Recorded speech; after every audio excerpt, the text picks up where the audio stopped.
kembali.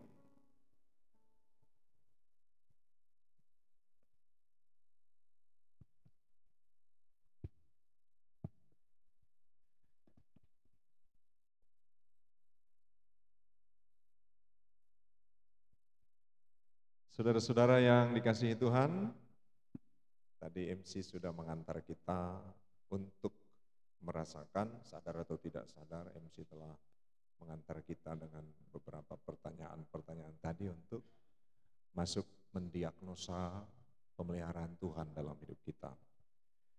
Providensia Allah. Nah, ini di STT, ini topik yang wajib ya, topik yang wajib. Providensia Allah yang biasa disebut dalam istilah bahasa Latin Providentia Dei. Providentia Dei. Ini sebenarnya kalimat yang sederhana. Ya. Providentia Dei. Akar katanya adalah pre lalu fide. Pre, fide, dan dei. Pre, sebelum, jauh-jauh sebelum. Lalu fide, ya. Ini istilah sederhana ya, fide. Vini, fide, vici. Fide itu apa? Vini, fide, vici. Fide apa? Kalau vini, fide, vici, ini kan umum sekali ya. Vini, aku datang. Fide, vidi, aku melihat. Nah, jadi pre, fide, fide itu melihat. Melihat. Lalu dei, Tuhan. Ya, jadi secara sederhana istilah ini adalah jauh sebelumnya Tuhan sudah melihat. Jauh sebelumnya Tuhan sudah melihat segala sesuatu.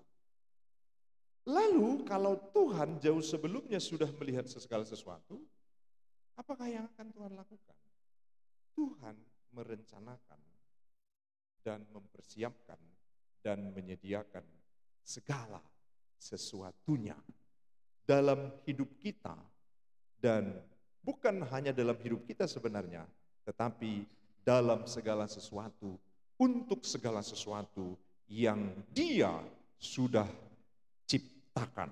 Itu sebab berbicara tentang providensia Allah, itu berbicara tentang bagaimana Allah sejak semula sudah melihat apa yang perlu untuk kita, apa yang kita butuhkan dalam hidup, atau segala sesuatu yang bersangkut paut demi hidup kita untuk rencana Tuhan. Tuhan sudah rencanakan, Tuhan sudah sediakan semuanya. Itu sebab sebenarnya pola Alkitab, pola penulisan Alkitab sebenarnya beraroma Providentia Dei. Kapan Tuhan menciptakan burung-burung di langit? Kapan? Setelah Tuhan menciptakan tumbuh-tumbuhan. Kan begitu ya? Kapan Tuhan menciptakan manusia? Setelah Tuhan menciptakan pohon-pohon yang buahnya berbiji. Untuk apa? Ya, karena Tuhan sudah melihat jauh sebelumnya bahwa burung yang diciptakannya, dia memerlukan biji-bijian, dan manusia yang diciptakannya, dia jauh-jauh sebelumnya sudah melihat bahwa semua itu memerlukan sebelum mereka ada. Ya. Kejadian 1:29-30 berfirmanlah Allah, lihatlah aku memberikan kepadamu segala tumbuh-tumbuhan yang berbiji di seluruh bumi dan segala pohon-pohonan yang buahnya berbiji, itulah akan menjadi makananmu. Ini untuk manusia.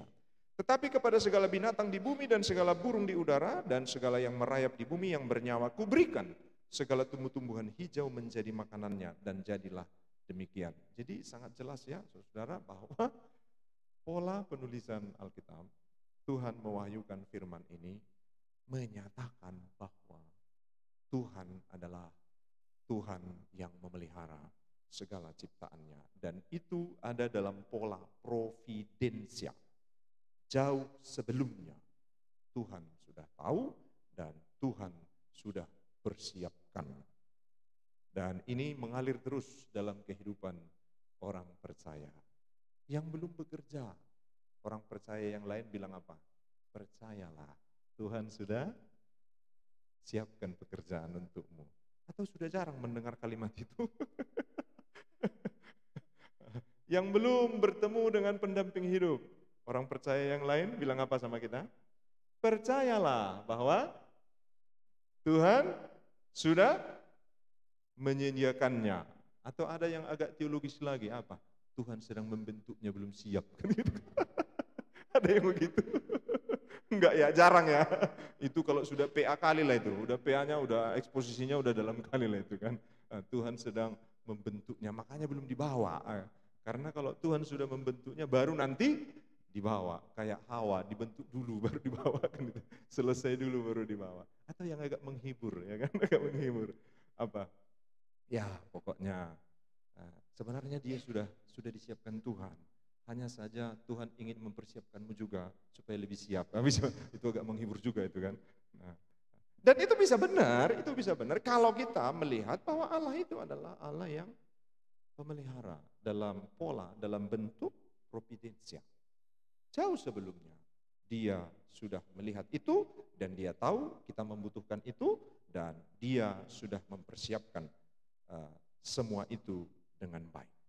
Nah, saudara-saudara, jadi providensia Allah ini sebenarnya tidak hanya untuk manusia, tetapi untuk ciptaan seluruhnya. Providensia Allah pun juga adalah berlaku dan terjadi.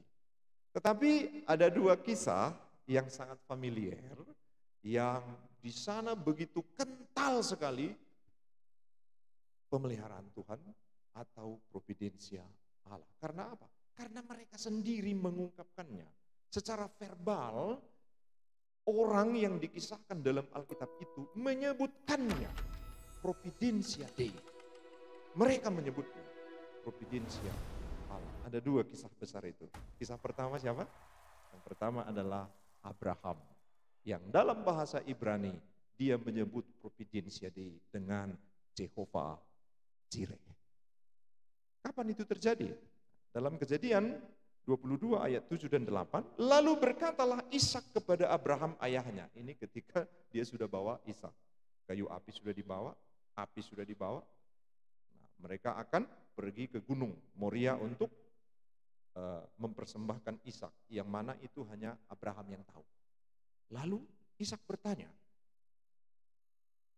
"Bapak," sahut Abraham, "Ya anakku." Bertanyalah ia, "Di sini sudah ada api dan kayu, tetapi di manakah anak domba untuk korban bakaran itu?" Sahut Abraham, "Allah yang akan menyediakan anak domba untuk korban bakaran baginya anakku." Demikianlah keduanya berjalan bersama-sama. Jadi saat itu di mata Abraham dan di mata Ishak belum ada domba itu. Memang Abraham dalam hati ya pasti tahulah. Kan Tuhan minta sama dia, persembahkanlah anakmu Ishak. Bukan cuma dipersembahkan. Kalau cuma dipersembahkan masih enak kan. Kayak kita sekarang, aku persembahkan anakku yang paling besar ini untuk Tuhan ya kan. Itu masih, ini persembahkanlah sebagai korban sembelihan dan korban bakaran. Kan itu yang mengerikan kan begitu ya. Nah lalu dia bilang sama Ishak, ayo kita mau mempersembahkan korban kepada Tuhan. Loh, kayunya sudah ada, apinya sudah ada. Pisaunya pun sudah ada di bawah Abraham kan gitu. Dombanya mana? Ishak tidak melihat itu. Dan apa yang dikatakan Abraham, Allah sudah menyediakannya, Abraham pun belum melihat. Belum melihat. Dan itu yang kita percayai sebagai apa? Iman oleh roh Allah. Iman oleh roh Allah. Karena memang iman macam apapun selalu adalah oleh roh Allah. Bukankah firman Tuhan katakan? Tidak ada orang yang bisa, tidak ada orang yang mengaku Yesus Tuhan kalau bukan oleh roh Allah. Memang segala jenis iman adalah oleh roh Allah. Dan itu nyata dalam diri Abraham. Dan dalam bahasa Latin ketika Abraham katakan Allah akan menyediakan, ya bahasa Latinnya ya Providentia Dei, walaupun dalam Alkitab berbahasa Latin disebut adalah Deus Provident, Deus Providebit, begitu ya. Jadi Provide dan Deus, Deo Providentia, sama saja. Ini ungkapan yang sangat nyata sekali dari Abraham, bahwa memang apa yang belum ada, Tuhan itu akan sediakan. Dan saya coba periksa dalam berbagai terjemahan bahasa Inggris, ini serentak pula. Semua terjemahan bahasa Inggris yang kredibel, semua terjemahannya sama. Apa itu? God will provide. Sama semua. Providensia. Itu kisah yang pertama. Kisah yang kedua kira-kira yang mana dalam Alkitab? Yang mana orang itu jelas mengatakan providensia Allah. Siapa? Kisah Yusuf. Yusuf ya. Ketika dia menjalani jalan hidup, lagu yang kita nyanyikan tadi, ini enggak cukup ini menampung pengalaman Yusuf. Engkau ada bersamaku di tiap musim hidupku. Ini enggak cukup menampung. Lagu ini kan enggak cukup kuat membuat kita merasakan bahwa perjalanan hidup kita itu sungguh kesana kemari, naik turun, dibanting, kadang tenang, tiba-tiba dihabisi, dihajar. Kan enggak cukup membuat kita merasakan itu lagu kita kan. Walaupun menikmati juga, tadi saya menikmati setiap musim, betul juga setiap musim. Tapi Yusuf, kalau Yusuf menyanyikan ini, Yusuf akan bilang, kurang greget ini lagu. Karena enggak cukup mewakili bagaimana perjalanan hidupku. Bagaimana tidak? Bukan maunya, bapaknya yang memanjakannya. Bukan maunya, bapaknya yang memanjakannya.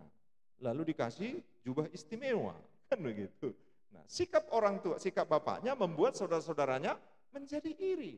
Dan bukan hanya sekedar iri. Yusuf yang bukan oleh dirinya dan kemauannya dia manja, ini nggak ada di Alkitab, tapi saya berani mengatakan ini. Karena apa? Bukankah dalam perjalanan yang sangat keras selanjutnya, adakah ciri-ciri kemanjaan? Yusuf ada ciri-ciri kemanjaannya? Enggak ada. Walaupun bapaknya Yakub sangat memanjakannya. Dia tidak dikasih ke ladang, kan begitu ya. Tidak dikasih ke ladang, malah dikasih jubah yang istimewa, bajunya yang istimewa. Nah, itu membuat saudaranya iri, sehingga saudaranya berniat untuk membunuhnya. Tapi salah seorang saudaranya bilang, janganlah, kan begitu ya. Lalu dilemparkan ke dalam sumur. Nah, di sumur dia ngapain? Bersikap manis. Manis sekali sikapnya di sumur itu kan. Manis. Mau-mau aja dia di sumur itu. Alkitab tidak mencatat ratapan Yusuf dari dalam sumur. Manis sekali sikapnya di sumur itu. Dijalaninya itu. Nah, rupanya diangkat lagi kan begitu kan. Ketika diangkat lagi dari sumur, enggak dijelaskan Alkitab juga, dia begitu bergirang karena dilepaskan dari situ kan begitu. Nah, lalu dijual. Agak lega sedikit perasaannya. Karena mendapat tuan yang keluar dari sumur. Agak lega sedikit, bukan lega ya. Belum lega. Karena kalau lega, mana mungkin dia lega, orang jadi budak kan begitu, jadi budak. Oh, tapi ternyata tuannya baik. Makin lega lah dia, kan begitu. Nah, dipercayakan untuk mengurus rumah tuannya, karena tuannya seorang pejabat di pemerintahan. Dipercayakan menjadi asisten pribadinya, mengepalai seluruh yang ada di rumahnya. Lega dia. Tapi sebentar, hilang leganya. Karena apa? Istri dari majikannya memerlinya, menggodanya. Lalu dia lari. Hilanglah ketenangan itu. Kacau lagi hidupnya. Lalu akhirnya ditangkap dan dipenjarakan. Dipenjarakan, dia berbuat baik kepada orang-orang yang dipenjara. Termasuk juru roti dan juru minum yang dipenjara. Dia rela menjelaskan hikmat yang luar biasa kepada orang. Dan apakah orang yang ditolongnya langsung membebaskannya? Tidak juga. Setelah lama, itu pun setelah ada keadaan darurat. Ketika Firaun bermimpi, lalu orang yang ditolongnya, yang sudah bebas dari penjara, juru minum dan juru roti, cerita kepada raja. Baru di situ hidupnya itu kira-kira berapa tahun itu? Bertahun-tahun hidupnya nggak jelas itu. Bertahun-tahun hidupnya nggak jelas. Lalu suatu saat Tuhan sendiri mengangkatnya. Dan ketika saudara-saudaranya oleh karena kelaparan, musim musim kelaparan melanda seluruh dunia saat itu.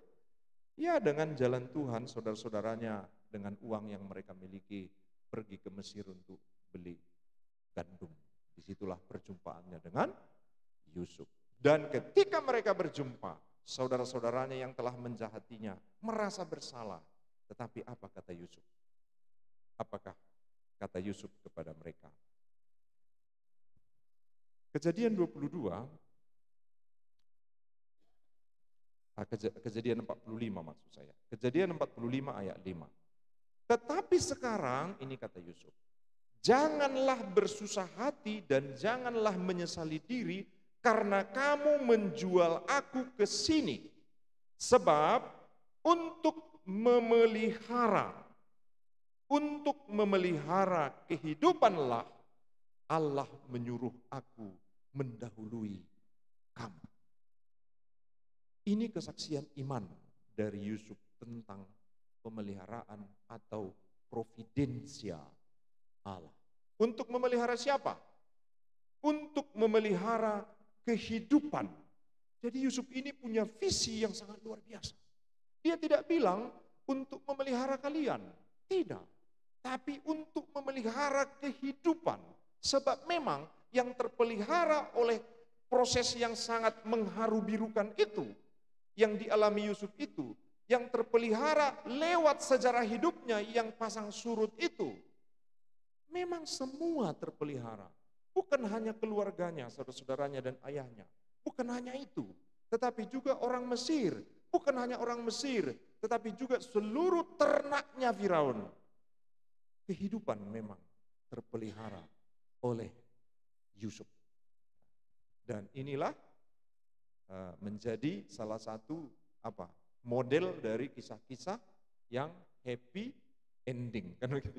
Ini kan kisahnya happy ending. Saya masih ingat loh saudara-saudara, sekarang nggak ada lagi film yang seperti itu. Saya masih ingat waktu saya di kampung, SD sampai SMA, TV masih TPRI, kadang-kadang TPI, itu TPI pun masih jarang waktu itu, MNC yang sekarang.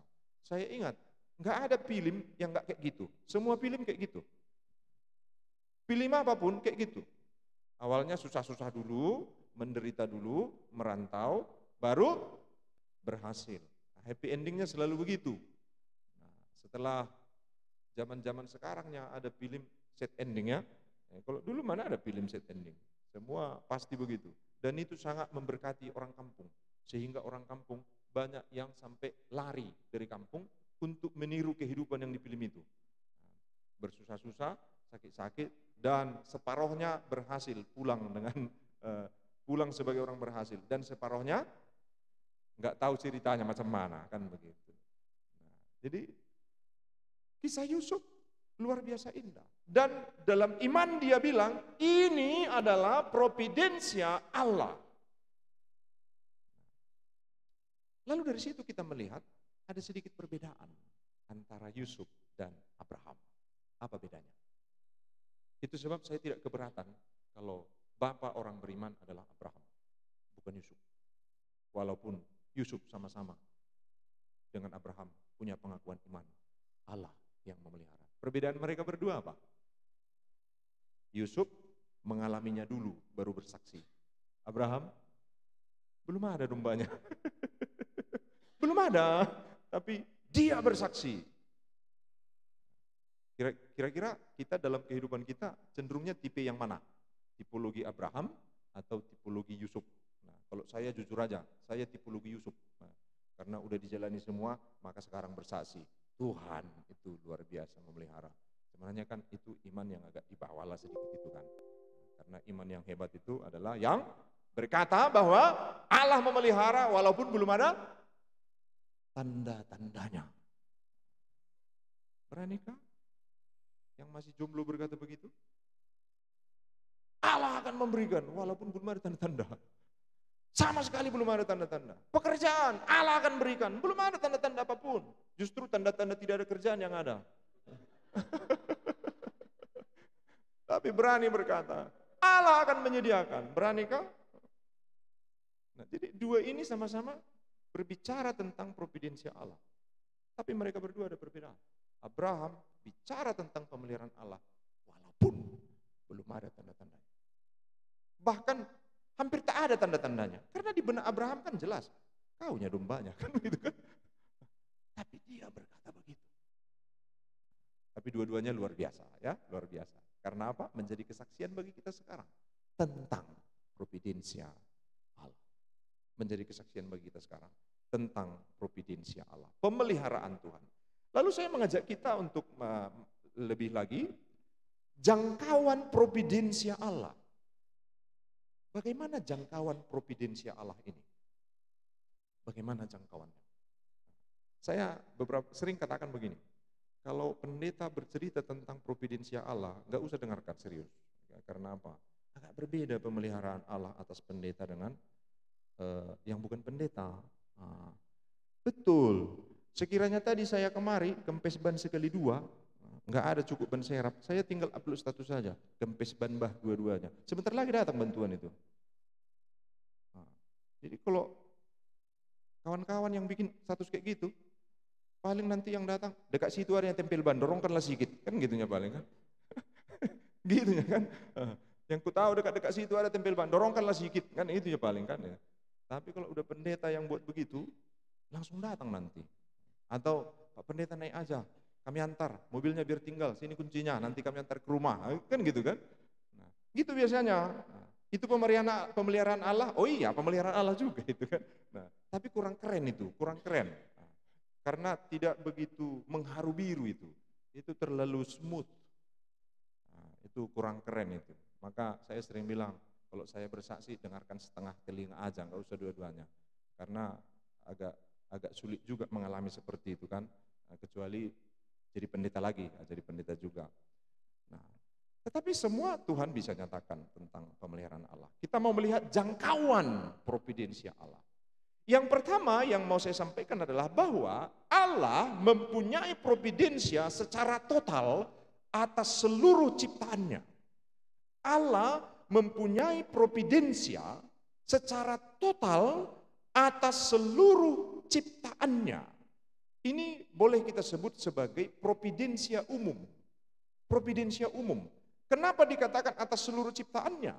Ya, Kejadian 1 ayat 14 sampai 16 salah satu contoh. Di sana Tuhan berfirman, jadilah benda-benda penerang pada cakrawala untuk memisahkan siang dan malam, biarlah benda-benda penerang itu menjadi tanda yang menunjukkan masa-masa yang tetap dan hari-hari dan tahun-tahun. Dan sebagai penerang pada cakrawala, biarlah benda-benda itu menerangi bumi. Dan jadilah demikian. Maka Allah menjadikan kedua benda penerang yang besar itu, yakni yang lebih besar untuk menguasai siang, matahari maksudnya, dan yang lebih kecil untuk menguasai malam. Dan menjadikan juga bintang-bintang. Dalam bahasa geografi, Allah menciptakan sistem tata surya.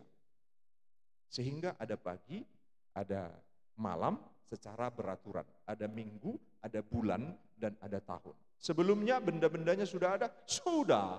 Matahari sudah ada semuanya benda-bendanya. Tapi belum Tuhan tata sebagai satu sistem tata surya. Itu sebab sampai hari ini kita harus percaya bahwa pergantian tahun adalah bentuk pemeliharaan Tuhan. Kenapa? Karena sebelumnya enggak begitu. Matahari dan bumi sebelumnya enggak begitu. Sebelumnya bagaimana? Oh ya, matahari sendiri, bumi sendiri, itu sebab hari pertama sampai hari keempat, kita tidak tahu berapa lama siang. Karena belum ada siang malam yang beraturan 24 jam. Belum ada bulan, dan belum ada rotasi bumi, belum ada evolusi bumi saat itu. Tapi walaupun bumi sudah ada. Itu sebab kenapa kita bisa ganti kalender, ganti bulan, oh itu karena Providensia Dei. Providensia Dei. Artinya sekali Tuhan mengubah sistem tata surya, hari ini bisa juga diubahnya, digesernya bukan nomor 3 lagi bumi dari matahari, digesernya jadi nomor 2. Kira-kira apa yang terjadi? Meleleh kita semua kan. Tapi pendek kali pikiran kita ya, kita bilang meleleh. Enggak apa-apa dipindahkan kita nomor 2, tapi makin dijauhkannya matahari. Bisa juga kan? Orang yang percaya pemeliharaan Tuhan akan bilang, enggak apa-apa digeser. Tapi kalau orang nggak melihat pemeliharaan Tuhan itu sungguh luas, maka kita akan berkata, ya melelehlah kita kan begitu kan. Itu sebab saya setiap tahun baru berbeda syukur saya, betul. Karena ini pemeliharaan Tuhan. Karena ini pemeliharaan Tuhan. Yang mau saya sampaikan adalah pemeliharaan Tuhan nyata atas matahari, atas bulan, atas planet, atas bintang, dan atas segala macam. Untuk apa Tuhan peliharakan itu? Untuk memelihara seluruh ciptaan. Karena begitu sistemnya berubah, diubah oleh Tuhan, sedikit aja. Atau nggak usah digeser-geser deh, nggak usah digeser-geser. Perputaran bumi aja dilambatkan Tuhan, 1 menit dilambatkan. Bisa banyak terjadi kekacauan. Secara geografi kalau bumi berubah kecepatan berputarnya, 1 menit saja, maka akan banyak gejala-gejala vulkanologi, gejala-gejala tektonik yang akan terjadi. Karena apa? Karena bumi sesejuk ini, bumi sekondusif ini, karena kecepatannya seperti itu. Sekiranya kecepatan berputarnya diubah oleh Tuhan. Karena yang membuat kecepatannya dulu pun Tuhan. Bisa juga diubahnya hari ini. Bisa. Itu sebab benda-benda semesta pun ada dalam pemeliharaan Tuhan. Lalu selanjutnya kita bisa melihat tanaman dan hewan. Ini pun dalam pemeliharaan Tuhan. Ayat yang sangat familiar bagi kita apa itu? Matius 6 ayat 26 sampai 30. Tentang apa? Cu. Burung di udara. Yang belum adanya lagu itu waktu kita sekolah minggu. Burung pipit yang kecil dikasihi Tuhan. Kenapa enggak dipelihara Tuhan? Anak kecil belum mengerti kosakata itu. Makanya dibuat dikasihi Tuhan. Dipelihara Tuhan. Burung di udara. Lalu apalagi kata Tuhan Yesus? Bunga bakung dipelihara. Karena Tuhan tahu dia nggak bisa beli baju, nggak bisa jahit baju, dikasih sendiri bajunya sama Tuhan. Karena burung pipit nggak bisa nanam, nggak bisa nabur, ya sudah dibebaskan Tuhan. Ambillah, makanlah. Dunia hewan, dunia tumbuhan juga dipelihara oleh Tuhan. Lalu yang ketiga, ini providensia umum masih ya. Ini banyak orang Kristen nggak terima ini. Banyak orang Kristen nggak terima. Yang ketiga ini, apa itu? Orang baik dan orang jahat dipelihara Tuhan. Bisa terima? Karena terlalu sering orang Kristen ini, baik-baiklah kau supaya dikasihi Tuhan katanya. Seolah-olah orang jahat nggak dikasihi Tuhan kan gitu kan. Nah, agak sulit kebenaran ini diterima. Itu namanya apa? Karena masih banyak orang Kristen, agama lain juga begitu. Apa itu? Agamanya sebenarnya agama masih bercampur dengan apa? Legenda. Karena legenda begitu. Orang jahat akan mendapat kejahatan, orang baik akan mendapat kebaikan. Legenda di mana-mana kayak gitu. Tetapi firman Tuhan tidak sebatas jangkauan legenda itu. Orang baik dan orang jahat dipelihara oleh Tuhan. Ada dalam providensi Allah.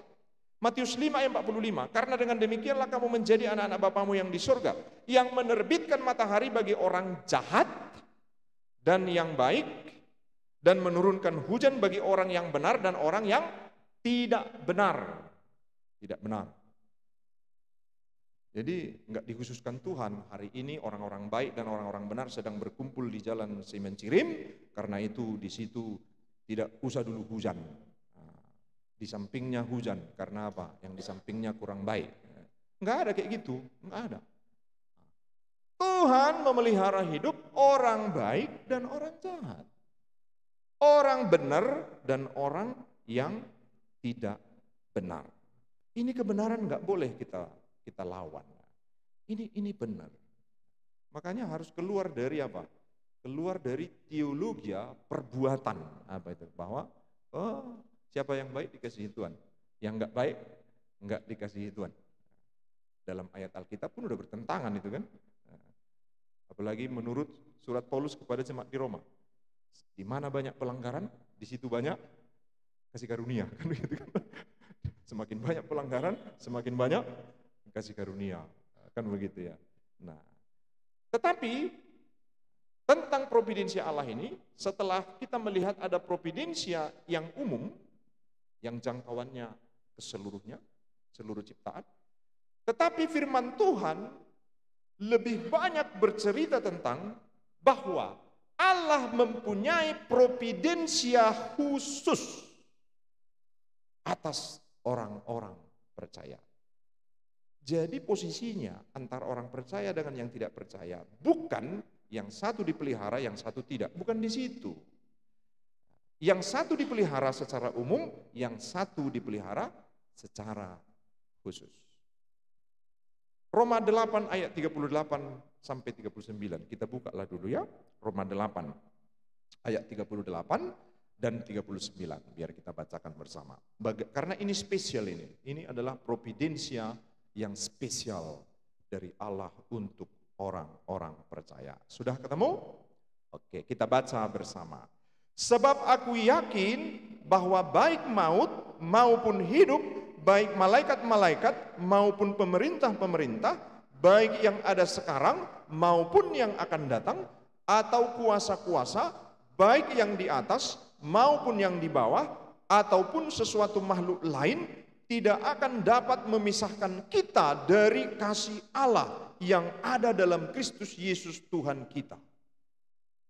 Bagian ini menerangkan kepada kita betapa spesialnya pemeliharaan Allah bagi orang-orang percaya.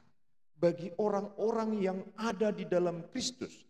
Allah mempunyai providensia kepada mereka atas apapun. Maut tidak bisa memisahkan kita dari providensia Allah. Itu sebab jangan sampai kita berpikir bahwa ketika orang benar mati, bahkan kalau matinya tidak normal menurut dunia ini, seperti kematian para rasul yang tidak normal menurut dunia ini. Menurut kita pun nggak normal juga nih itu kan. Jangan sampai kita berpikir bahwa itu tidak ada dalam providensia Allah. Karena jelas, maut, hidup, itu realita yang ada. Itu yang dijelaskan Paulus. Maut itu ada, hidup itu ada. Tetapi maut yang ada itu, hidup yang ada itu tidak bisa memisahkan kita dari pemeliharaan Allah. Dari kasih Allah. Malaikat-malaikat pun tidak. Penguasa-penguasa, pemerintah-pemerintah. Sekalipun pemerintah itu bisa mengapa-apakan kita. Paulus katakan, itu tidak bisa menjauhkan kita dari providensia Allah. Bahkan sampai dikatakan di situ, yang ada sekarang maupun yang akan datang, kuasa yang ada di atas maupun yang di bawah, bahkan ataupun sesuatu makhluk lain. Kira-kira makhluk lain ini apa nih? Kira-kira makhluk lain ini apa? Saya sudah tonton beberapa film di Netflix yang kategori fantasi. Ada tiba-tiba datang makhluk ke dunia, disedotnya orang-orang. Tiba-tiba makhluk datang ke dunia. Film-film lumayan banyak itu yang saya pikir kalau ini datang mengerikan juga ya. Kalau ini datang mengerikan juga. Mungkin atau tidak itu datang. Siapa bilang nggak mungkin? Ya mungkin saja. Tetapi ingat firman Tuhan. Mau datang pun itu, pemeliharaan Tuhan atas kita selalu ada. Tetapi ini bukan tentang alien, bukan. Tentang makhluk lain, iya. Di mana makhluk lain dicatat? Di Wahyu, kan nanti kan hari-hari terakhir kan akan datang makhluk-makhluk lain yang aneh, yang kepalanya 7, yang bertanduk begitu. Maksudnya bahkan sampai nanti pun kita ada dalam pemeliharaan Tuhan. Dalam peperangan setelah kerajaan 1000 tahun, ketika segala kuasa dilepaskan, makhluk-makhluk lain itu datang. Kita pun akan ada dalam pemeliharaan Tuhan. Karena pernah juga saya cerita sama orang Kristen tentang peperangan nanti. Seram juga ya Pak Pendeta, kalau kalah kita kayak mana? Seram juga nanti musuh itu ya. Kita bayangkan seluruh kuasa setan dilepaskan gitu kan. Dilepaskan oleh Tuhan. Wah, seram juga ya. Ingat, pemeliharaan Tuhan berlaku bahkan atas makhluk-makhluk itu. Itu sebab saudara-saudara kita harus hati-hati. Ketika providensia Allah kecenderungannya adalah soal-soal pemenuhan hidup di dunia, hanya itu, maka kita akan sulit melihat dan menyadari providensia Allah yang sempurna, yang sesungguhnya. Sulit kita menyadari itu. Kalau providensia Allah ternyata sudah mengurung pemikiran kita, mengurung hati kita, mengurung iman kita, hanya soal-soal pemenuhan kebutuhan di dunia ini. Itu juga iya, tapi kalau hanya itu, kita akan sulit. Walaupun sebenarnya kalau kita menyadari, bisa mendiagnosa providensia Allah di dunia ini, sebenarnya kita ini sudah cukup berbahagia sebenarnya. Sudah cukup sukacita, ya, sudah cukup sukacita. Kami di rumah meyakini dan mengimani bahwa jalan tol Amplas Serdang Bedagai itu adalah disengaja Tuhan untuk dibangun oleh Jokowi supaya Ibu Leni, istri saya, yang sudah kami urus pindah dengan benar dari rumah sakit Sergei ke Kota Medan, nggak bisa-bisa. Jadi solusinya dikasih Tuhan, jalan tol dibangun. Jadi untuk kaminya itu jalan tol itu. Jadi setiap pagi istri saya lebih cepat dia sampai ke Sergei daripada sekiranya pindah ke Piringadi. Hebat pemeliharaan Tuhan kan? Hebat. Walaupun orang bilang bukan untuk Bapak itu. Bagi kami itu untuk kami. Itu bentuk pemeliharaan Tuhan bagi kami. Artinya mendiagnosa, mendeteksi, mendapat konfirmasi yang jelas untuk soal-soal kebutuhan di dunia ini, sebenarnya itu pun sudah sangat menggembirakan, sudah sangat menyenangkan bagi kami. Suatu saat kami liburan ke Samosir, di pantai di Perbaba. Kami karena nggak biasa liburan, nggak ahli kami liburan, jadi kalau udah liburan sampai di tempat liburan, tinggal semua. Mana ini, mana ini, mana ini. Tinggal semua. Pelampung anak pun tinggal kan gitu kan. Baju mandi anak pun tinggal. Namanya nggak biasa liburan kan. Kalau liburan pun ya gitu-gitu aja kan gitu. Termasuklah ikat rambut pun tinggal. Sementara mau merlange-lange di Danau Toba kan. Pak, nggak ada ikat rambut kami, kata istri lah kan begitu.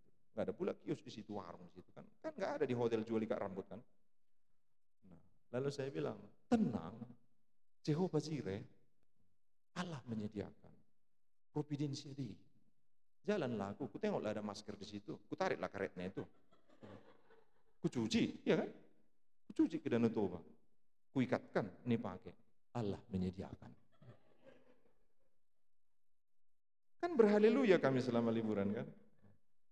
Mungkin orang bilang, itu kan bekas orang sakit, kan sudah dicuci. Kan begitu kan? Di situ dia, Allah menyediakan. Sakit kita nanti, Allah memelihara kan begitu. Jadinya berenang-renang bebas. Nah, tapi hati-hati, jangan sampai pengenalan kita akan pemeliharaan Allah hanya soal-soal yang seperti itu. Kalau hanya soal seperti itu, sulit kali kita nanti melihat pemeliharaan yang ajaib dari Tuhan. Sulit kita melihatnya. Karena jangkauan pemeliharaan Tuhan itu betul-betul sangat luas sekali jangkauannya. Pemeliharaan yang sempurna dari Allah itu jangkauannya sampai kepada kekekalan. Dan para rasul hanya punya konsep itu. Bahwa Tuhan memelihara hidup mereka sampai kepada kekekalan.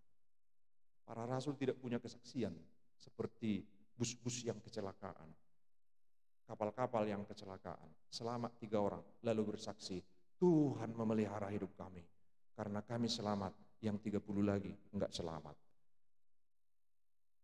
Kesaksian seperti ini membangun kekristenan atau tidak? Membangun, kalau yang mati itu bukan orang Kristen. Tapi kalau yang mati itu orang Kristen juga, lalu keluarganya mendengar itu, orang Kristen bersaksi kemana-mana tentang pemeliharaan Tuhan. Memang betul itu pemeliharaan Tuhan baginya. Tuhan memelihara aku selamat dari kecelakaan itu. Lalu di sampingnya, keluarga yang saudaranya enggak selamat.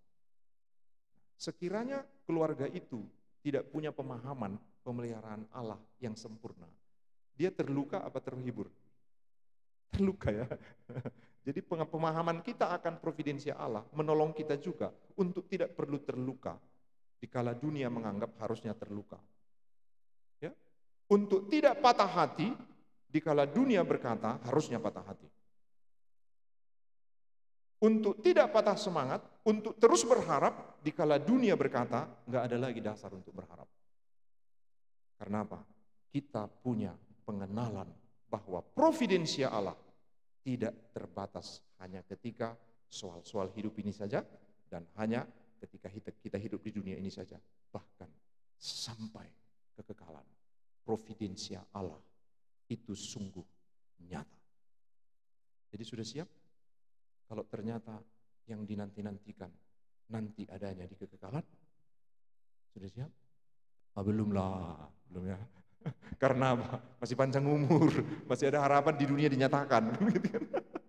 Tapi kalau tidak dinyatakan, kita harus siap dengan itu. Karena apa? Pemeliharaan Tuhan, apa yang dinyatakan kitab suci kepada kita, sampai pada rasul-rasul jemaat mula-mula, kita bisa lihat di sana bahwa pemeliharaan Tuhan pun ada pada Justinus yang mengatakan, kepadamu kuserahkan nyawaku walaupun dia dilempari dengan batu. Padanya pun ada pemeliharaan Allah. Kalau Paulus mengalami semua, ya kan? Kekurangan ada pemeliharaan Allah. Apa? Ketika Paulus mengalami kekurangan, kesaksian Paulus tidak seperti kesaksian seperti saya tadi. Kesaksian saya tadi, kesaksian recehnya itu. Lalu apa? Paulus bilang apa? Ketika kekurangan, Tuhan memeliharaku. Dengan apa? Dengan jalan aku harus berpuasa. Kan begitu kan? Kalau kita menyelidiki puasanya Paulus, ya puasanya karena enggak ada. Karena enggak ada. Itu sebab dia bilang dalam Filipi 4, baik kelimpahan maupun kekurangan, tidak ada yang rahasia bagiku. Semuanya itu jelas. Ketika aku kelimpahan, ada pemeliharaan Tuhan. Ketika aku kekurangan, ada pemeliharaan Tuhan. Itu sebab muncul proklamasi iman Paulus dalam Filipi 4 ayat 13. Segala perkara dapat kutanggung di dalam Dia yang memberi kekuatan kepadaku. Saya sering memang gak bahagia jemaat ketika saya pakai ini untuk menghibur. Sering saya lihat gak bahagia dia. Karena udah biasa yang membahagiakan itu ya lah. Misalnya jemaat kehilangan sesuatu kan. Sabarlah ya Pak, sabarlah ya Bu, Tuhan akan peliharakan. Tuhan akan ganti. Senang dia. Lain cerita kalau kita bilang, Tuhan akan tetap pelihara walaupun gak punya lagi. Bu, Pak, memang udah hilang kan. Gak punya lagi. Tapi percayalah, Tuhan akan pelihara. Kurang senang saya lihat orang-orang kalau digituin. Senangnya kalau percayalah. Tuhan membiarkan itu hilang. Diganda-gandai lagi. Karena Tuhan ingin memberi yang lebih besar. Katanya kan begitu. Padahal sampai mati dia nggak datang-datangnya yang lebih besar itu. Begitu kan. Justru makin berkurangnya kan gitu kan. Nah kenapa? Ini karena paradigma tentang pemeliharaan Tuhan sudah terlalu sempit. Sudah terlalu sempit. Sudah dikunci oleh apa? Kita membutuhkan ini yang sifatnya material, yang sifatnya lahiriah. Disitulah baru muncul seruan. Pemeliharaan Tuhan memang luar biasa. Kalau hanya di situ saja, saudara-saudaraku, kita akan sulit bersyukur, mengagumi Tuhan, dan memuji Tuhan dalam segala keadaan. Itu akan sulit. Kita ingatlah bahwa jangkauan pemeliharaan Tuhan, jangkauan providensia Allah adalah sampai kepada kekekalan. Amin. Kurang kuat aminnya ya. Bukan karena kurang percaya ya. Karena itu kita harus hati-hati. Hati-hati apa? Hati-hati terhadap pemikiran yang keliru atas providensia Allah. Apa itu? Yang pertama, pemikiran yang keliru atas kebenaran bahwa pemeliharaan itu pasti, karena itu kita tidak perlu berbuat apa-apa lagi. Nah, ini dia percaya pemeliharaan Allah, tapi sayang dia menyikapi pemeliharaan Allah itu dengan keliru. Nah, seperti yang dibilang pendeta itu, pokoknya Tuhan sudah sediakan semua, ngapain kita capek-capek kan katanya kan gitu.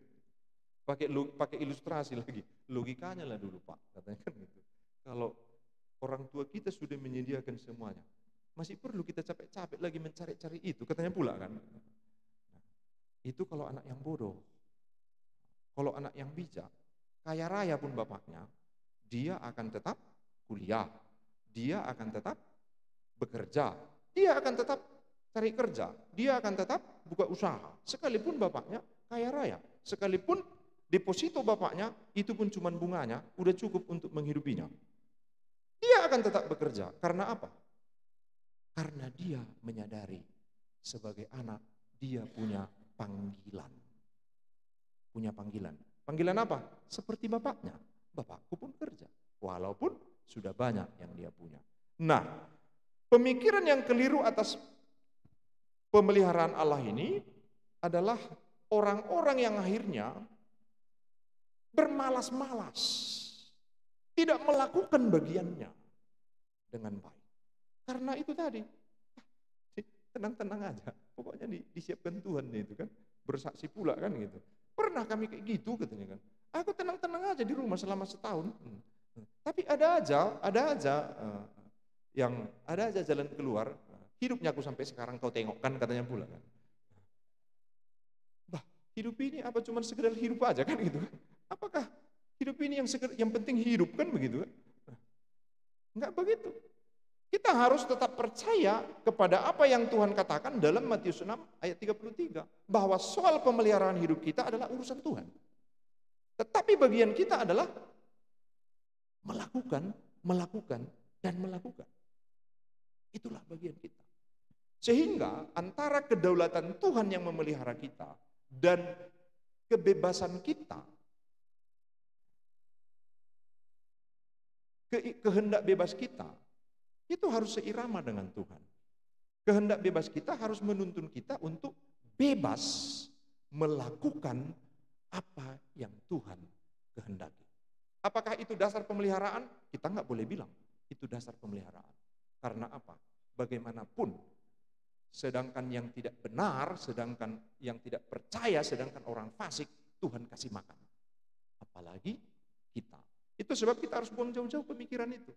Oh, yang menjamin pemeliharaan hidupku adalah apa yang kulakukan.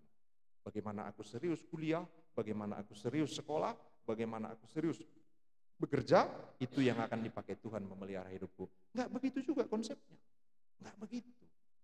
Lalu untuk apa kita melakukan itu semua dengan serius? Karena itu kodrat kita. Karena itu kodrat kita. Kodrat apa? Kodrat yang harus menggunakan kehendak kita untuk menyenangkan Tuhan. Jadi bukan soal pemeliharaan. Itu sebab bagaimana dengan kehendak bebas kita? Ya harus kita jalankan. Melakukan kehendak bebas kita seturut dengan apa yang Tuhan mau. Dua realitas, yaitu realitas kedaulatan Allah dan realitas kehendak bebas manusia. Bagaimana kedua realitas ini berjalan? Bagaimana kedua realitas ini berjalan? Realitas kedaulatan Tuhan adalah bahwa kita tidak bisa mengintervensi Tuhan bagaimana Tuhan memelihara kita. Enggak bisa. Kita enggak bisa intervensi Tuhan. Kita bisa mencari tahu, tadi kan saya cerita, kenapa kesimpulan saya itu pemeliharaan Tuhan. Ada konfirmasinya. Dan iman saya mengatakan itu pemeliharaan Tuhan. Tapi apakah semua bentuk pemeliharaan Tuhan bisa kita deteksi? Enggak semua. Enggak semua. Beberapa bisa kita deteksi, tapi enggak semua. Banyak sekali yang sudah Tuhan lakukan dalam memelihara kita enggak deteksi. Kita enggak deteksi, kita enggak bisa, enggak dapat konfirmasi kita. Tapi Tuhan melakukan pemeliharaan atas kita dengan kedaulatannya. Realitas kehendak bebas manusia, bahwa manusia adalah ciptaan yang dicipta menurut gambar dan rupa Allah. Sehingga manusia harus menghidupi kehidupan mempunyai kehendak seperti Allah yang adalah pribadi dan berkehendak. Tetapi manusia harus ingat, dia punya kehendak, tapi kodratnya adalah ciptaan. Kita punya kehendak, ya, tapi kodrat kita adalah ciptaan. Seperti Bapa kita, ya, tapi Bapa adalah pencipta dan kita adalah ciptaan. Sehingga kehendak bebas manusia itu harus kita pahami sebagai apa? Kemampuan manusia untuk bertindak di bawah kontrol Allah. Paradoks itu Bang, nggak bebas namanya itu. Ya memang hanya sebebas itu kita. Mananya Pak Pendeta ini? Kehendak bebas adalah kemampuan manusia untuk bertindak di bawah kontrol Allah. Lah, kehendak bebas, tapi di bawah kontrol Allah. Paradoks itu. Ya memang begitu. Kebebasan kita hanya sampai di situ. Hanya sampai di situ. Bebasnya kita untuk apa? Bebas melakukan kehendak Allah. Untuk itulah kita ditebus, supaya tidak terikat kepada dosa. Untuk itulah kita dimerdekakan, supaya merdeka, bebas melakukan kehendak Allah. Tetapi memang banyak orang akhirnya sulit menangkap ini karena apa? Karena bebas baginya sebenarnya adalah bukan free, tapi wild. Bukan merdeka, tapi liar. Kan manusia cenderung memahami bebas itu adalah liar. Apalagi anak-anak remaja yang sekolah. Papa mama ini enggak kasih kebebasan sama awak. Kalau dikasih kebebasan, dia bukan jadi merdeka, tapi liar. Sementara kalau bebas, kalau merdeka, Alkitab pakai kata merdeka, itu artinya apa? Ketika Indonesia merdeka, apa yang pertama disusun? Undang-undang. Proklamasi. Habis itu undang-undang. Karena kalau nggak ada undang-undang, nggak diterima kemerdekaannya. Karena kalau negara merdeka tanpa undang-undang, itu bukan negara merdeka, itu negara liar. Dan Tuhan tidak memberikan keliaran kepada kita, tapi kemerdekaan. Ada aturannya. Aturan siapa? Aturan Tuhan. Ketika manusia menggunakan kehendak bebasnya dalam batasan yang dibuat oleh Allah, maka providensia Allah akan berlangsung efektif. Ini istilahnya ya, ketika manusia menggunakan kehendak bebasnya, dia bekerja, dia kuliah, dia berusaha. Pemeliharaan Tuhan, providensia Allah akan berlangsung efektif. Jadi bukan soal berlangsung tidak berlangsung, tapi berlangsung efektif. Grade-nya di situ. Skalanya maksud saya, skalanya di situ. Berlangsung efektif. Jadi kalau tidak sesuai dengan kehendak Tuhan, Bang, tidak efektif. Oh ya, tidak efektif. Itu yang terjadi pada Adam dan Hawa. Ketika dalam kebebasan mereka di Taman Eden, mereka melewati bebas, tapi sudah liar. Karena apa? Tuhan kasih kebebasan kepada mereka. Free mereka untuk apa? Ngambil buah pohon yang manapun. Ada jutaan pohon mungkin di taman itu. Hanya satunya yang nggak boleh. Seharusnya sampai mati pun mereka. Nggak adanya pohon yang berulang dimakan dalam sehari kan? Karena banyaknya pohon, hari ini dulu, ini dulu, ini dulu. Belum habis pun saya kira buah-buahan di taman itu mereka cicipi. Tapi mereka liar. Dari mana tandanya? Oh ya, bukankah Hawa bilang? Memang menarik kelihatannya, sedap kelihatannya. Ketika mereka mengambil buah itu, apakah Allah masih pelihara mereka? Masih dong. Tandanya apa? Di mana kau? Di mana kau? Dicari Tuhan orang itu. Itu pertanyaan retoris Tuhan itu. Apa Tuhan nggak tahu orang itu di mana? Tahulah. Itu providensia deh. Lalu apa lagi? Ditengok Tuhan. Dari mana lah kalian beli baju kalian itu? Banyak kali pun bolongnya. Tuhan bikinlah pakaian. Kan Alkitab bilang Tuhan membuat pakaian dari kulit binatang. Nih, pakai ini. Pemeliharaan Tuhan? Pemeliharaan Tuhan. Lalu mereka di apa? Diusir dari Taman Eden kemana? Ke neraka? Enggak. Diusir ke bumi. Lagi-lagi Tuhan nyatakan pemeliharaan. Kapan? Tuhan bilang begini. dengan susah payah engkau akan mencari rezekimu. Generasi keberapa? Kain dan Habel. Generasi keberapa dari Adam? Tuhan sudah bilang, dengan susah payah engkau mencari rezekimu. Tapi ternyata generasi pertamanya pun sudah panen ternak, sudah panen gandum. Itu sebab Kain dan Habel mempersembahkan hasil panen. Pemeliharaan Tuhan. Pemeliharaan Tuhan. Jadi dari awal pemeliharaan Tuhan itu selalu ada. Tapi efektif, kurang efektif. Karena apa? Karena harusnya tinggal beranak cucu, jadi enggak. Karena apa? Sekiranya Hawa di Taman Eden melahirkan setiap tahun selama 1000 tahun, enggak apa-apa. Karena apa? Di Taman Eden tidak ada penyakit, tidak ada sakit bersalin, tidak perlu cari makan. Karena apa? Semua tersedia. Lalu tiba-tiba mereka dikeluarkan dari sana. Tuhan pelihara, tetap. Efektif, kurang. Karena apa? Karena mereka harus cari nafkah. Ya kan? Nah, itu sebab saya kalau ada orang pasangan pengantin, ini lagi ada juga pengantin saya bimbing. Apa tujuan kalian menikah? Jawaban pertamanya beranak cucu. Saya bilang, dari mana kalian tahu itu? Tujuan apa? Di Alkitab Pak, katanya. Ayat berapa? Kejadian 1 29. Baca ayat 28, aku bilang apa? Biji-bijianlah makananmu, mulai besok jangan makan panggang kalian. Karena 29 kalian kerjakan, 28 enggak kalian kerjakan, aku bilang. Sanggup rupanya kalian beranak cucu tiap tahun, aku bilang. Di Taman Eden berlaku itu, saya bilang. Karena apa? Enggak perlu cari makan, beranak terus pun enggak masalah. Enggak ada sakit anak, enggak ada demam, enggak ada step. Karena apa? Sebelum manusia jatuh ke dalam dosa, mana ada penyakit? Enggak ada. Itu sebab pemeliharaan Tuhan ada. Ketika kita menggunakan kebebasan kita, kemerdekaan kita, bertentangan dengan aturan Tuhan, disitulah pemeliharaan Tuhan tidak efektif. Dipelihara kita? Oh ya. Tapi sudah lain rasanya. Sudah lain rasanya. Sederhana saja sebenarnya, seperti sikap seorang ayah yang bijaksana kepada satu anaknya baik, satu anaknya bandel. Dikasih makan semuanya? Dikasihlah. Dikasih. Makanannya sama? Ada yang sama, ada yang beda. Kok beda? Oh iyalah, yang bandel kan disuruh di rumah. Apa? Remedial. Yang enggak bandel disuruh jalan-jalan. Kan begitu kan? Di sekolah aja gitu. Yang bandel remedial. Yang enggak bandel main-main kan gitu. Hidupnya lebih bahagia toh? Lebih bahagia. Nah, di situ karena itu kita menggunakan kehendak bebas kita di tengah pemeliharaan Tuhan. Supaya pemeliharaan Tuhan itu efektif dalam hidup kita.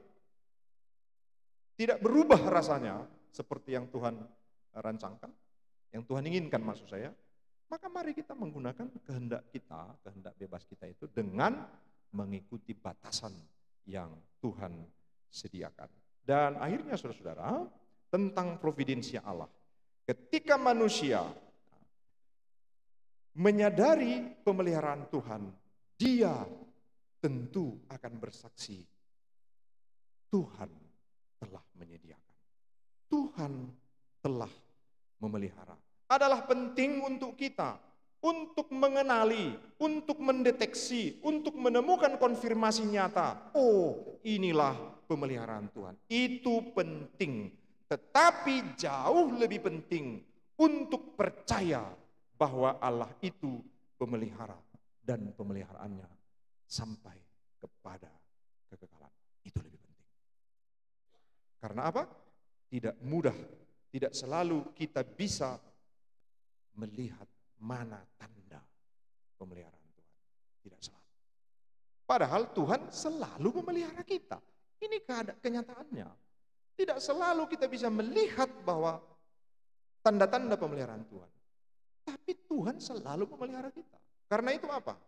Berimanlah seperti Abraham.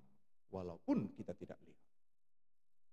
Tapi kita katakan Allah sudah menyediakan. Berimanlah seperti Paulus. Walaupun dia belum melihat. Tapi dia katakan telah tersedia bagiku mahkota kehidupan, mahkota kemuliaan. Sudah tersedia bagiku. Kiranya Tuhan menolong kita lewat apa yang kami sampaikan.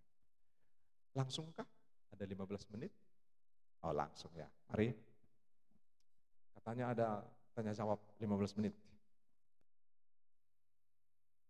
Mari Kak.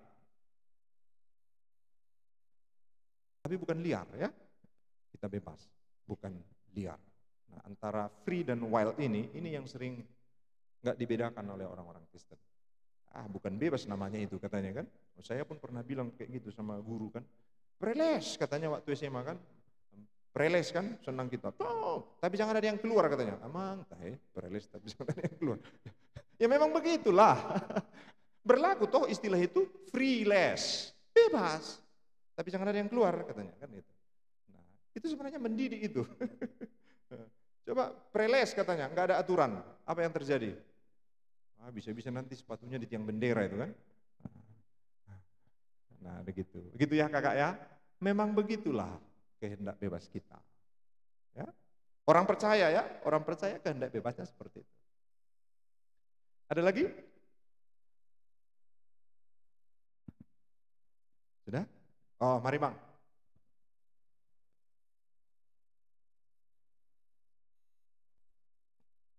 Oke, itu ya, menerima Yesus Kristus itu karena kehendak bebas kita atau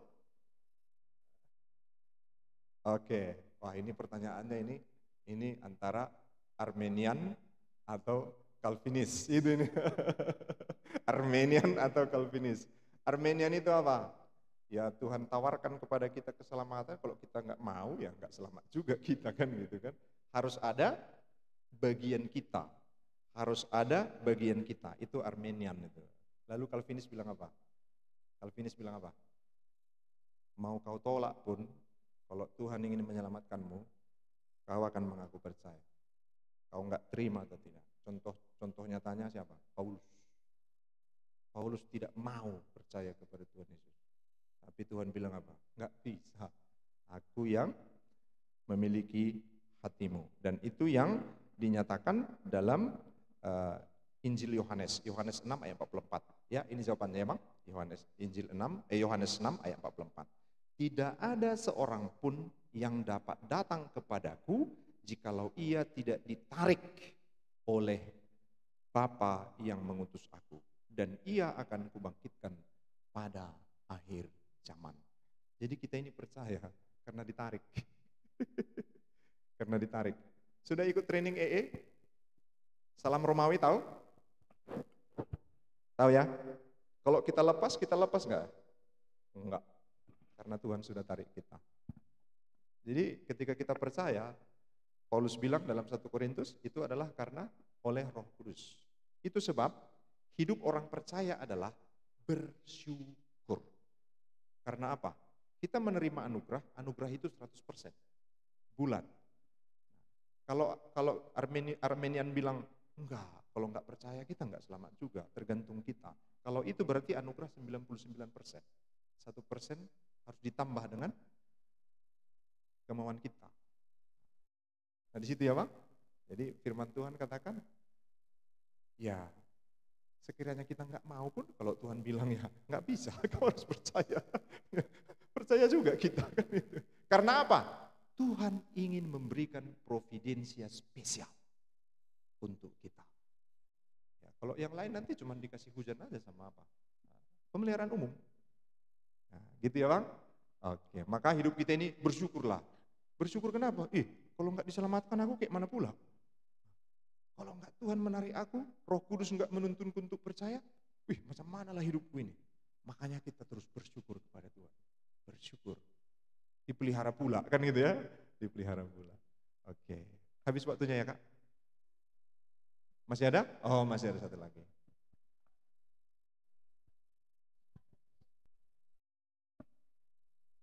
Oke. 4 orang bersaudara. Satu yang sehat. Yang lainnya penyakit yang menurut dunia medis itu grade-nya itu penyakit penyakit berat ya, penyakit berat. Itu bagaimana menolong mereka tentang pemeliharaan Tuhan? Saya jawablah pertama-tama, susah menguatkan seorang seperti itu. Sama seperti kesusahan saya, sering saya kesusahan. Kenapa? Datang pasangan, udah ribut orang itu. Nah, diundang saya, Pak Pendeta datang dulu, udah bertengkar kami katanya. Dia berharap dengan saya datang selesai masalahnya. Padahal masalahnya sudah terbentuk 5 tahun. Udah 5 tahun orang itu ribut nggak jelas. Masa dengan sekali ketemu dengan pendeta langsung selesai? Nah kan begitu kan? Ada orang yang sakit parah ketemu dokter 1 hari langsung selesai? Nggak ada. Jasmani rohani sama. Butuh pendekatan yang ekstra. Apa itu? Ya karena harus kita jelaskan juga bahwa hidup ini bukan hanya hidup di dunia. Hidup ini bukan hanya hidup di dunia. Sama dengan mati. Mati bukan hanya mati di dunia. Kawan-kawan sadar enggak bahwa kita sedang menjalani 2 dimensi hidup sekaligus. 1 kematian, 1 kehidupan. Jadi kematian itu bukan ketika kita berhenti bernapas. Bukan itu kematian. Bukan ketika kita berhenti bernapas. Kalau manusia membuktikan sejak lahir, makanannya terjamin, pokoknya makanannya teratur, gaya hidupnya teratur, sehat. Kira-kira dia mati apa enggak? Sehat loh, diukur semua. Mati apa enggak? Mati. Karena apa? Sejak dia lahir, dia sudah masuk ke siklus kematian. Jadi dia sudah mati. Artinya mati itu pasti dijalani. Persoalan manusia kan, tidak mau menerima kenyataan itu. Apalagi dengan paradigma, mati yang baik adalah ketika umurnya 70 tahun ke atas. Kan itu mati yang baik. Nah, padahal mati yang baik menurut kerajaan Allah, menurut firman Tuhan adalah mati yang hidupnya, yang selama hidupnya bertanding dengan baik dalam imannya. Kan begitu kan? Nah, maka saya di gereja doakanlah Pak Pendeta orang tua kami. Kenapa didoakan? Supaya panjang umur. Iya, untuk apa panjang umur? Berguna enggak? Panjang umur untuk apa? Supaya bisa nengok-nengok cucu katanya. Nengok-nengok cucu aja saya bilang. Apakah itu berkenan kepada Tuhan? Permintaan itu. Nah, maksud saya begini, itu agak kompleks memang. Agak kompleks. Pertama harus diinjili. Itu dulu. Pertama harus diinjili. Karena Injillah jalan kita masuk untuk orang bisa melihat kehidupan yang kekal. Kalau Injil belum sampai, dia hanya bisa melihat kehidupan adalah di dunia ini. Itu sebab ini yang paling penting, kesembuhan dan keselamatan dari kematian. Jangan secepat mungkin, tapi selama mungkin. Kalau dia tidak menerima Injil. Itu sebab Injil harus didahulukan dulu. Injili sehingga dia bisa melihat ada rupanya kehidupan setelah kehidupan di dunia ini. Lalu apa? Lalu jelaskan bahwa kerajaan Allah itu, bahwa kehidupan setelah di dunia ini, itu kehidupan yang jauh lebih baik dari kehidupan yang sekarang. Lalu selanjutnya apa? Bahwa keberhasilan orang di dunia, keberhasilan orang percaya bukan ketika umurnya panjang, tapi ketika dalam umur yang diberikan Tuhan, dia berjuang dalam iman yang benar. Di situ. Saya punya kesaksian yang menarik sebenarnya. Kenal Pak Mangapul Sagala? Ya. Beliau pernah dalam suatu semacam diskusi kami dibahas tentang Pak Bigman Sirait. Bigman tahu ya? Nah, beliau bilang begini. Ini memang Bigman ini, adikku ini nggak peduli ini dengan tubuhnya. Pokoknya melayani terus, nggak istirahat. Karena prinsipnya dia untuk apa umur panjang tapi tidak efektif berguna. Karena itu selama ada hidupku ya, ku hidupi. Nah, artinya Bang Mangapul bilang begini, nah, harusnya dia jaga kesehatannya. Nah, rupanya Bang Mangapul jaga kesehatan, tapi cepat juga dipanggil Tuhan. Nah, maksud saya begini, dari sini kan kita belajar tentang pemeliharaan Tuhan, itu bukan soal panjang umur atau tidak. Tapi bagaimana dalam hidupnya dia bisa menjalani perjuangannya, perjuangan imannya dengan baik. Nah, mungkin dia sedang bergumul juga dalam perjuangan iman. Ada enggak godaan dia berobat dokter atau berobat ke tempat lain kan gitu kan? Nah, di situ perjuangan imannya. Bahwa dia bisa juga sebagai pemenang walaupun umurnya pendek. Dia bisa sebagai pemenang. Dia bisa sebagai orang yang hartanya banyak di dalam surga. Kalau dia menjalani perjuangan imannya dengan baik. Memang agak berat menghibur itu. Agak berat. Itu sebab dalam konseling, dalam penggembalaan, ya paling penting sama dia itu sebenarnya ditemani. Kalau kalau apa kalimat-kalimat itu secukupnya lah. Tapi ditemani itu paling bisa. Nah, dan jangan merasa gagal kalau tidak bisa membuat mereka bahagia dan riang gembira dengan penghiburanmu. Jangan pula merasa aduh gimana. Ya memang begitulah yang harus kita hadapi. Itu dulu ya, disampaikan dulu Injil supaya matanya bisa melihat. Hidup bukan hanya di sini. Hidup bukan hanya di sini. Oke? Oke, terima kasih. Sudah ya? Baik, mari kita berdoa. Bapa di dalam surga, betapa kami berbahagia jikalau hari ini kami semakin melihat bahwa begitu besarnya kasih Tuhan bagi kami. Begitu luasnya jangkauan kasih dan pemeliharaan-Mu bagi kami. Bahkan ketika kami mengerahkan seluruh pemahaman kami akan kebenaran-Mu, kami tidak sanggup untuk mendeteksi seluruh tanda-tanda pemeliharaan Tuhan.